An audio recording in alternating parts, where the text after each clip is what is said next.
Assalamualaikum. Bertemu lagi di channel ini bersama Kang Dagol. Kita lanjutkan dongeng Raga Sukma Dimensi Jaladri Muda di episode ke-42. Di season yang pertama ini masih menceritakan tentang perjalanan Jaladri dan juga Ki Bajo yang sedang mencari Ki Baju Biru. Sampailah mereka di kota yang disebut Padang Tinggi dan melihat seseorang yang sedang dipukuli. Bagaimana kelanjutan ceritanya? Mangga kasadayana. Cara ketan.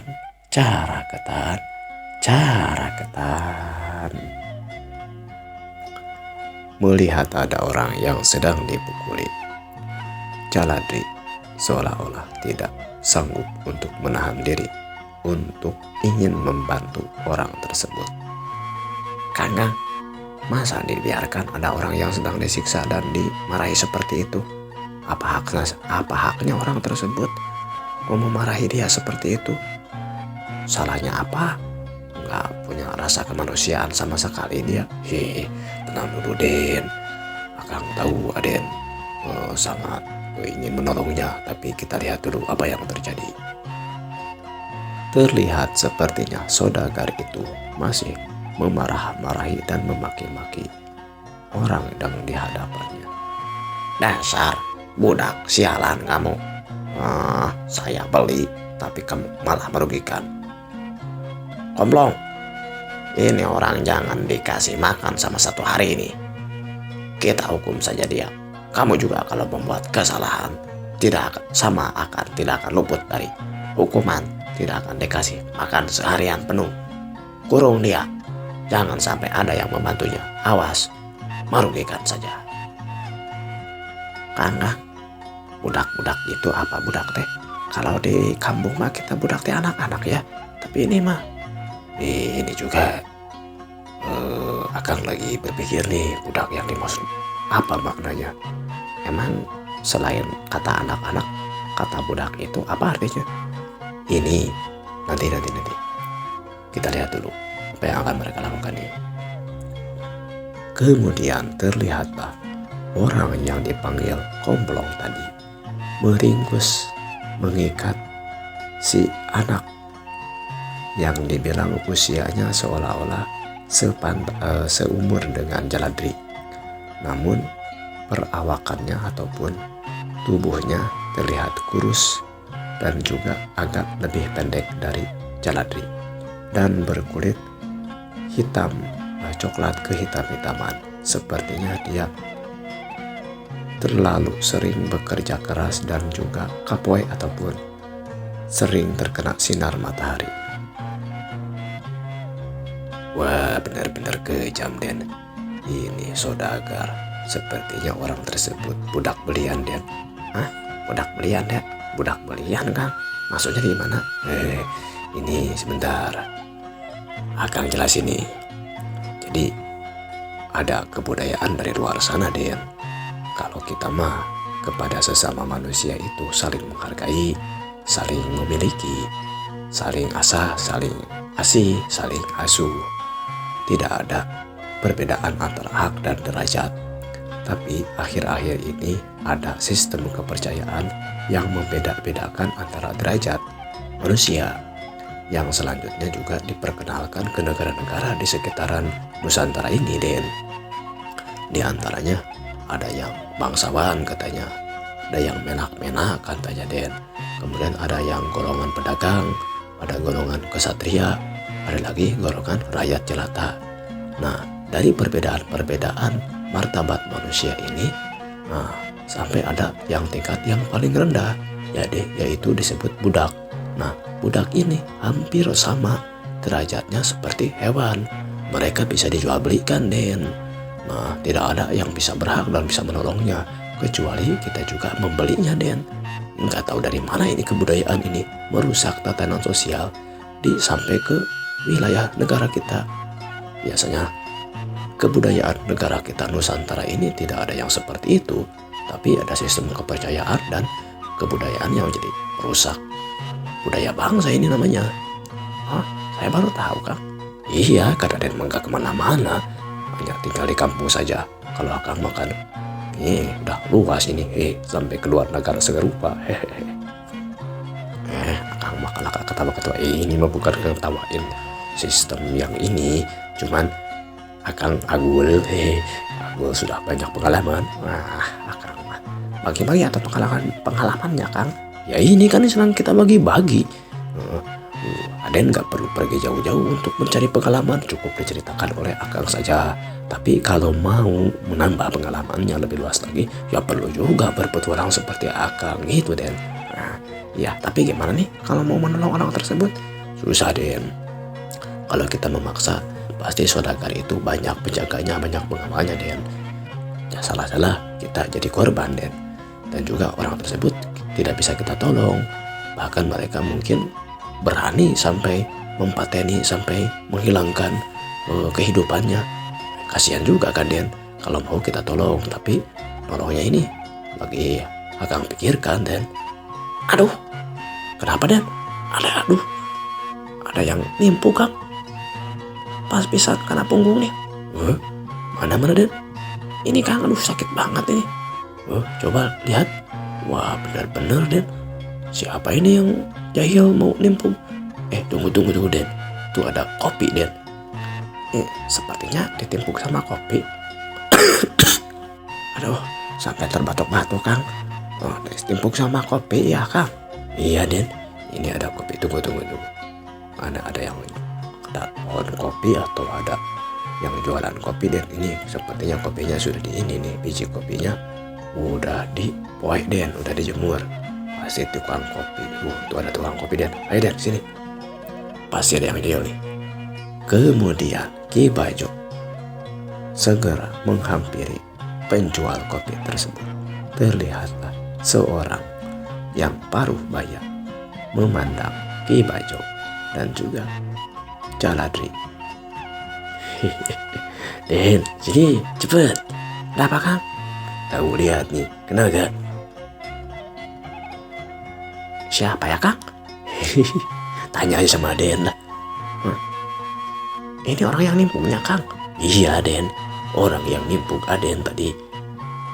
Kenapa Bapak menimpuk saya? Apa salah saya? Apakah Bapak nimpuk yang gak sengaja atau sengaja? Kamu ini Jaladri, telak-telak tuh. Perhatikan siapa saya. Apa?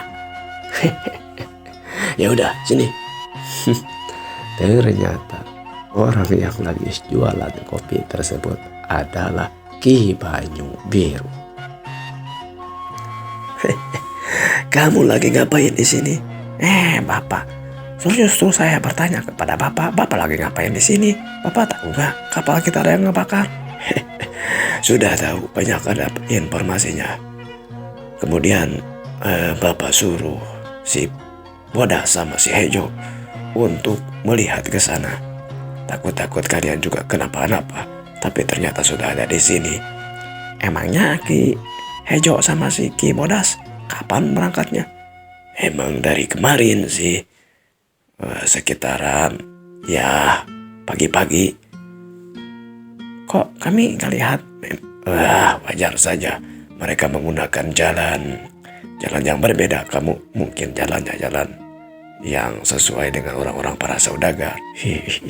Memang sepertinya Papa lewat jalan Den, kita bersirangan jalan Den. Sepertinya gitu. Ini sini, semuanya duduk sini sambil nemanin Bapak dagang nih. Bapak kenapa jadi dagang kopi seperti ini? Jaladri, ini namanya teknik lolonokan. Teknik lolonokan. Kemarin ada teknik cak-cak bodas, sekarang ada teknik lolonokan. Kemudian ada Mancala Putra, Mancala Putri. Apalagi ini ada lolonokan serupa. Ini bagian dari misi kita untuk mencari informasi. Kita harus lolonokan. Di daerah pasar jadi saudagar, di daerah pertanian harus jadi petani, di daerah pelabuhan ya jadi pelaut. Tapi sebenarnya Bapak mah pelaut. Di sini itu ya karena mendengar-dengar kapal kita lagi terbakar, otomatis Bapak harus cari cara lain untuk tetap bisa bertahan. Itu ya sementara jadi saudagar kopi dulu lah. Jadi bantu aja dulu Bapak di sini jualan. Baju, bantu nih. Kamu sudah makan belum? Baju, kalau makan mah sudah, tapi lapar lagi. Dasar kamu perut karung kamu mah. Nah, ya sudah, Bapak pergi dulu ke warung sama Jaladi. Kamu nunggu di sini untuk menunggu kopi ya. Ya. Iya, siap. Ini berapa harganya? Ya salah, 1 kati 1 koin emas. Cukup lah. Itu juga tuh, ada pisang, ada juga singkong. Kamu juga jual kan? Nah, kalau kamu masih bingung, tanya saja tuh sama di pinggir. Tuh ada tukang sayuran. Dia suka membantu menjualin juga. Baik kalau gitu, biasalah ini mah tugas gampang. Ayo jalan deh, kita beri makanan dulu, katanya si Bajo. Sudah lapar. Wah, ini. Ya udah, ayo Pak, mangga. Tidak berapa lama kemudian, Ki Bajo Biru dan Jaladri pergi ke sebuah warung, meninggalkan Ki Bajo yang lagi nunggu di sebuah kios kopi dan juga barang-barang hasil perkebunan yang barusan dijajakan atau didagangkan oleh Ki Bajo Biru. Diceritakan, Jaladri dan Bajo Biru kemudian makan di warung nasi di sekitaran pasar tersebut. Di sela-sela setelah selesai makan, kemudian Jaladri berkata kepada Ki Bajo Biru, "Bapak ini apa-apaan nih? Jadi pedagang. Kita mah susah nyari-nyari Bapak. Bapak malah jadi pedagang di sini. Gak kasihan sama anak buah yang nunggu di pelabuhan. Apalagi kapal sudah terbakar." Kamu ini memang masih polos, Jaladri. Tapi bagus kamu mau bertanya seperti itu. Jadi kamu akan tahu apa yang sebenarnya Bapak lakukan. Saya jadi makin bingung. Kemudian katanya Bapak mau menemui kenalan Bapak, tapi malah jadi dagang seperti ini. Ini sebabnya sudah bertemu dengan kenalan Bapak, jadi Bapak jadi pedagang sekarang. Maksudnya gimana? Ini Jaladri. Kenalan Bapak itu ya meminta Bapak untuk masuk ke dalam kota, pusat kotanya Padang Tinggi ini. Kalau ini belum pusat kota, Pak. Dari sini masih kita harus berjalan lagi sekitar setengah hari untuk mencapai pusat kota. Kota Nagara Padang Tinggi. Ini termasuk wilayah kerajaan di Malaya yang masih independen ataupun berdiri mandiri. Namun kerajaan ini sudah bekerja sama dengan Sanganagara, tapi juga bekerja sama dengan Pandunagara.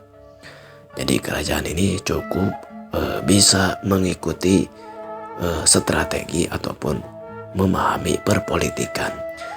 Alih-alih dia menentang pemersatuan yang dilakukan oleh Sanganagara, dia justru menawarkan kerjasama karena memang di sini komoditas hasil pertaniannya bagus. Kemudian pelabuhannya juga berjalan dengan aman.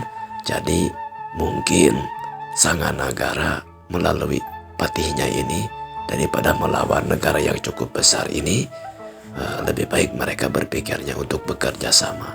Apalagi Padang Tinggi ini bekerja sama dengan Pandunagara.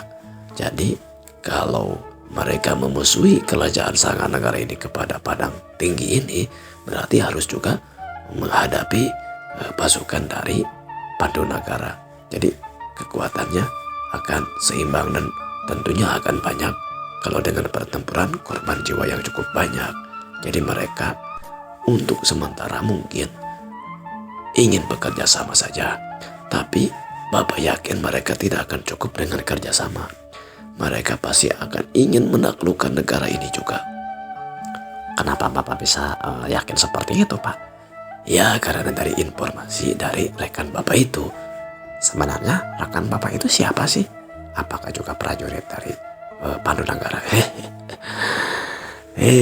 Kamu ini banyak bertanya. Memang bagus, tapi harus tahu tempatnya. Tapi kan di sini tidak ada orang lagi, Pak. Hanya kita berdua saja. Si abang tukang warungnya juga jauh, Pak. Kita ngomongnya juga agak berbisik-bisik ini. Ya. Tapi kamu harusnya waspada. Takutnya ada cak-cak bodas. Yang jauh jurus cak-cak bodas kena hanya kita saja, Pak. Kamu ini memang pengalamannya masih dangkal. Dasar anak muda. Bapak juga tidak akan berani ngobrol tentang hal ini kalau memang si abang tukang warung bukan bagian dari kita. Jadi si abang tukang warung bagian dari rencana Bapak ini? Iya, dia termasuk anak buah Bapak di sini yang untuk membuka warung di sini. Jadi ya Bapak punya banyak jaringan. Bapak itu sebenarnya pelaut atau siapa sih, Pak? Bapak itu sudah Bapak jelaskan. Bapak itu termasuk prajurit, senapati, angkatan laut, angkatan pelabuhan. Tapi sekarang untuk menyeimbangkan misi Bapak adalah supaya bisa mengamankan jalur laut, jalur pelabuhan.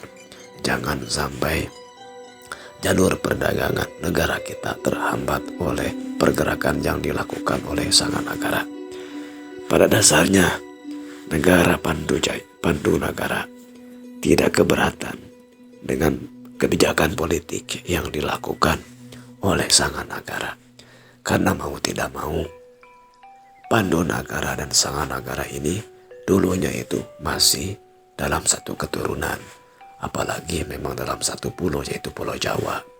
Cuman karena perpolitikan Sanganagara yang ingin menguasai ataupun menyatukan seluruh Nusantara ini, akhirnya di kerajaan-kerajaan Malaya, Kalimantan, Makassar, jadi dapat cap kita, dapat istilah bahwa kita adalah tentara Jawa. Padahal beda antara Sanganagara dan juga Pandunagara memiliki kebijakan politik yang berbeda. Tapi karena memang keluhuran pengaruh dari Pandunagara ini cukup luas juga. Walaupun tidak sampai menguasai, tapi kekuatannya diakui oleh seluruh negara-negara. Di kepulauan, di negara-negara seluruh Nusantara ini, kita mendapatkan tempat yang berbeda dengan pengaruh yang berbeda dengan Sanganagara. Ya, terus dari informasi teman Bapak itu kita mau ngapain di sini? Pertama, Bapak harus bisa mengetahui apa yang sebenarnya dilakukan oleh ini Patih Gajah Ireng ini di Padang Tinggi. Ya, secara garis besar mereka ingin menanamkan kekuatan, ingin menguasai juga negara Padang Tinggi ini. Tapi sejauh yang Bapak tahu sampai detik ini adalah mereka masih mencari kerjasama. Cuman Bapak harus lebih tahu lagi seberapa besar kekuatan Sanganagara yang sudah ditanamkan di Padang Tinggi ini. Mungkin besok kita akan mengikuti saudagar untuk sampai ke gerombolan ataupun kelompok saudagar, rombongan saudagar lain yang akan pergi ke pusat kota Padang Tinggi. Oh gitu. Bapak mau ikut sama rombongan yang mana? Yang barusan nyiksa orang budaknya. Budak yang tadi disiksa? Iya, itu ada saudagar dari negeri negara Hangjing itu, daerah Tiongkok sana.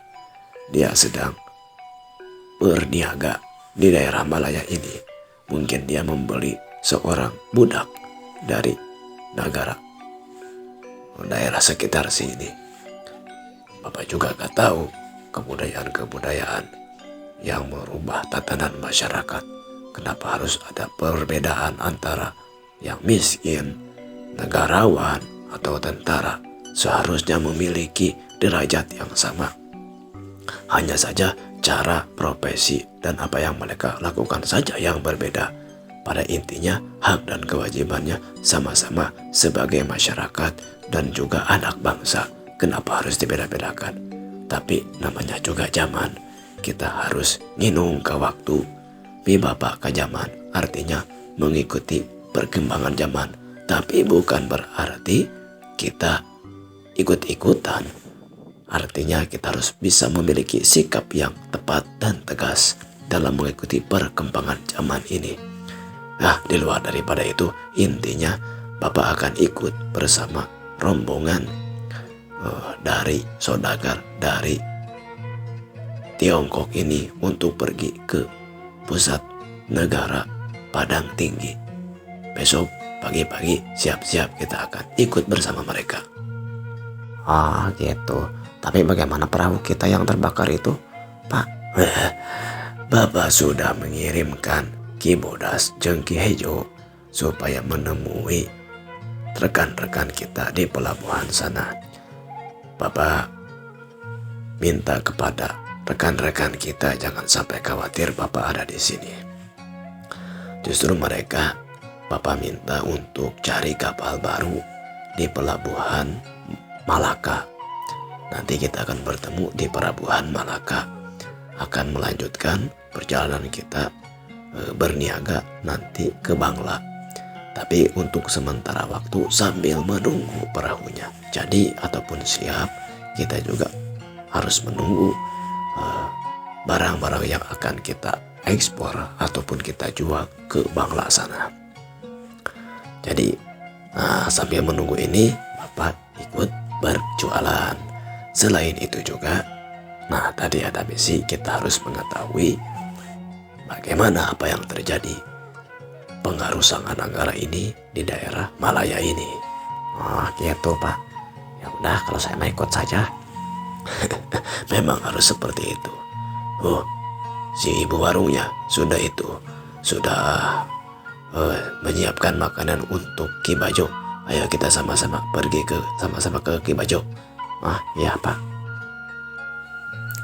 Kemudian setelah dirasa cukup, Ki Banyu Biru dan juga Jaladri menemui Ki Bajo yang dari tadi menunggu di kios tempat Ki Banyu Biru mendagangkan ataupun berdagang bahan-bahan seperti kopi dan juga hasil perkebunan lainnya. Sampai menjelang tengah hari, suasana di pasar semakin siang cukup jadi semakin sepi. Akhirnya tepat tengah hari, banyak orang-orang yang sudah menutup kiosnya masing-masing. Bahkan beberapa orang yang lainnya sudah mulai meninggalkan pasar tersebut. Setelah memang sudah tidak ada lagi pembeli yang juga menemui warung ataupun kios dagang dari Ki Banyu Biru, dimintanya Ki Jaladri dan juga Ki Bajo untuk membereskan barang dagangannya karena mereka pun akan menutupnya. Sementara itu Ki Banyu Biru akan pergi ke penginapan yang biasanya dia menginap selama berada di pasar Padang Tinggi tersebut. Ketika sedang menuju di perjalanan, dilihatlah budak yang tadi disiksa oleh tuannya sedang memikul beberapa pikulan, sepertinya karungan beras ataupun bahan lainnya, bahan dan biji lainnya, seperti misalnya pala ataupun kopi. Dia memikul karung yang begitu besar dengan tubuhnya yang kecil. Terlihat sepertinya dia merasa terlalu berat memikulnya. Tapi Jaladri hanya bisa melihatnya dengan rasa kasihan karena dia dilarang oleh Ki Jaladri. Mohon maaf, dilarang oleh Ki Banyu Biru dan juga Ki Bajok. Sebab sementara ini mereka harus berada dalam posisinya untuk bahkan mengikuti rombongan tuannya si budak tersebut. Berselang waktu, diketahuilah budak tersebut adalah seseorang korban dari suatu bencana yang mengakibatkan banjirnya ataupun gempa bumi yang terjadi di daerah Jawa, di daerah Pandu Nagara. Kemudian dia terlunta-lunta ataupun bisa disebut menjadi gelandangan di daerah pelabuhan Pandu Nagara. Namun ada beberapa orang yang melakukan kejahatan kepada dirinya sehingga dia diculik dan ditangkap. Kemudian dia dijadikan budak dan dijual kepada seorang saudagar dari Tiongkok. Akhirnya mereka bertemu di daerah tersebut. Kemudian diketahuilah bahwa budak tersebut memiliki nama asli dari kampungnya bernama Picung. Ki Picung ini dahulu sebelumnya dia pun seorang yang suka berjualan di daerah perkampungannya. Apakah itu buah-buahan ataupun biji-bijian. Di dalam naskah ini dituliskan bahwasanya Ki Picung pernah bertemu dengan Jakasuma yang lagi berada di padepokannya Ki Kuru. Nah, ini di episode sebelumnya nih. Pada waktu Raga Sukma berada di dimensi Jakasuma, Ki Picungnya ternyata menjadi korban daripada gempa bumi dan juga sampai banjir ya. Konon katanya dia kemudian tersesat ataupun terlunta-lunta itu sampai menjadi gelandangan sampai ke daerah kota pelabuhan. Nah, seperti tadi, kemudian ada orang yang menjadikannya seorang budak dan sampai dia dijual ke saudagar dari Tiongkok. Nah, begitu ujaring ceritanya. Kang Wajo, saya mau tidak mau kasihan sama Ki Picung itu. Mau tidak mau dia masih saudara dengan kita.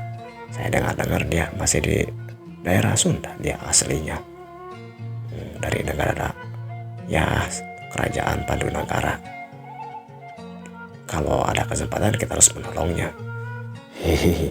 Kita harus hati-hati deh dalam melakukan niat adin ini. Caranya ada dua. Yang pertama kita membelanya lagi. Yang kedua kita menculiknya, dalam artian kita curi dari tuannya. Kalau yang cara kedua ini tidak aman Den. Karena mau tidak mau si tuannya ini akan cari terus siapa yang mencurinya. Ataupun kalau kabur, dia tetap akan ditangkap lagi Den gitu. Cara kedua tadi yang pertama adalah dengan membelinya.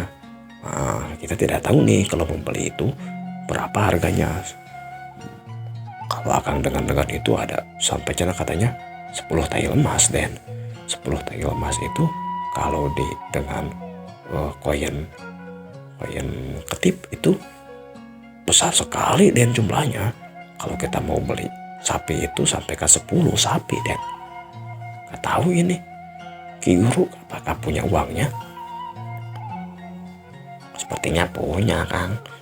Cuman gak tahu uang pribadi, gak tahu uang negara itu. Kalau uang negara mah jadi korupsi Den. Kalau korupsi mah walaupun dia untuk menolong Tidak boleh, harus dihindari, Den. Ya gimana tuh Kang? Kita tunggu saja di episode selanjutnya.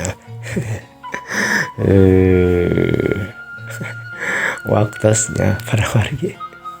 Bagaimana kelanjutnya? Ya kelanjutannya kita lanjutkan saja di episode selanjutnya. Gitu juga kata Ki Bajo juga ya. Terima kasih yang sudah subscribe di atas Kang Dagol. Like, subscribe yang belum, komennya juga di-share, boleh di-share. Supaya cerita Kang Dagol ini menyebar gitu, diketahui oleh teman-teman yang ingin menambah khasanah cerita Sunda dengan versi Kang Dagol. Semoga jadi hiburan. Wilujeng patepang deui permios.